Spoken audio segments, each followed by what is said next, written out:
Okay, in this video I am going to talk to you about inverses of relations and functions.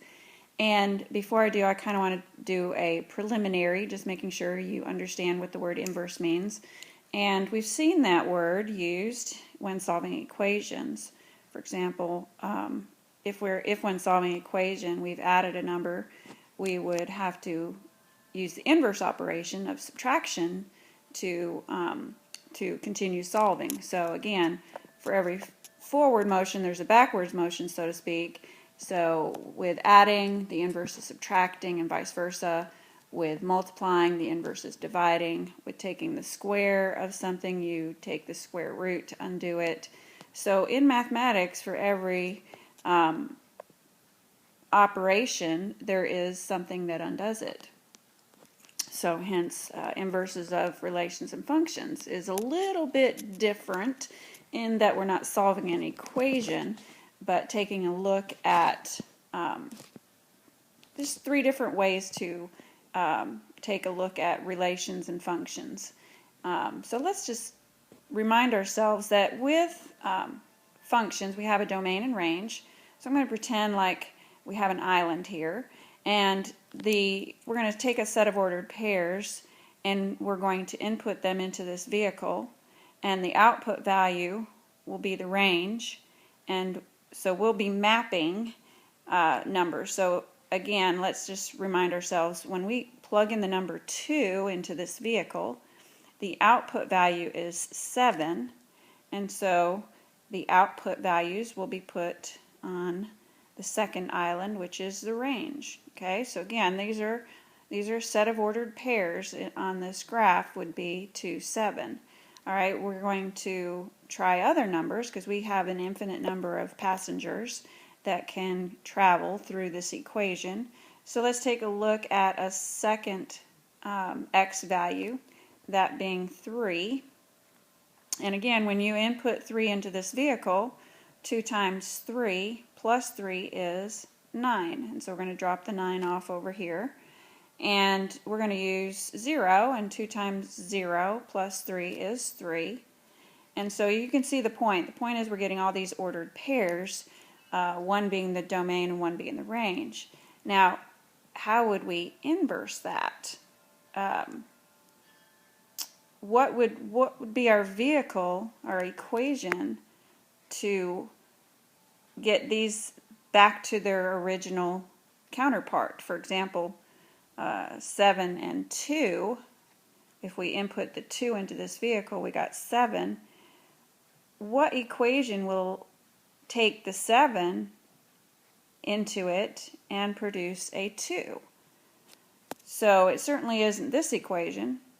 2 times 7 plus 3 doesn't give us 2. So that's the whole point of inverse, is how do we undo this? Okay, so we have 3 different ways of doing it, and before we look at each of those 3 ways, we'll define inverse relations and functions. And remember, a relation is just simply a set of ordered pairs. A function is a specialized relation, so it's a set of ordered pairs, but the x values don't repeat themselves. So an inverse relation or function would undo each other, like we just talked about in the last example.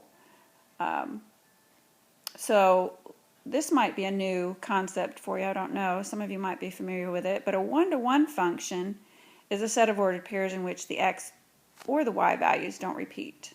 Okay, so this is kind of important in this concept of inverse functions, because not every relation, or not every function I should say, has an inverse function relationship, because the y values might repeat. And we'll take a look at that further in some examples. So in order to qualify as an inverse function and not just an inverse relation, the function must start out as a one-to-one function before we find its inverse. Okay, that sounds kind of confusing, but I'll put it into perspective as we look at an example. All right, so again, we're going to look at 3 ways to find inverse functions. Ordered pairs, equations, and graphically. I'm not going to do it all in this one video. I will split it up. into 3 videos, so it isn't so long, and you might not have to watch all 3 of them because you might totally understand. So let's just take a look at an example for this first one. First of all, is this a function? Okay, so we're going to inspect the x values and see that they don't repeat, so it is a function. Now the inverse is real easy. All you have to do is switch the x with the y. So 1, 2, the inverse of 1, 2 is 2, 1. And the inverse of 4, negative 2 is negative 2, 4. See how easy this is? And the inverse of 3, 2 is 2, 3. So we said that the original set of ordered pairs was a function, but is the inverse. Okay, so look, the x value repeated itself. So no. So let's go back to that definition of 1 to 1. The original set of ordered pairs was not 1 to 1 because the y values repeated themselves. So therefore, this is an inverse relation, but it's not an inverse function. Got it? Okay, good. Let's take a look at a second example. Inspect it. Okay, yes, it is a function. What is the inverse? Okay, just switch places, and you have this set of ordered pairs. Now, is this set of ordered pairs a function? And the answer is yes. And the reason is because this original set was 1 to 1. For every x value, there was one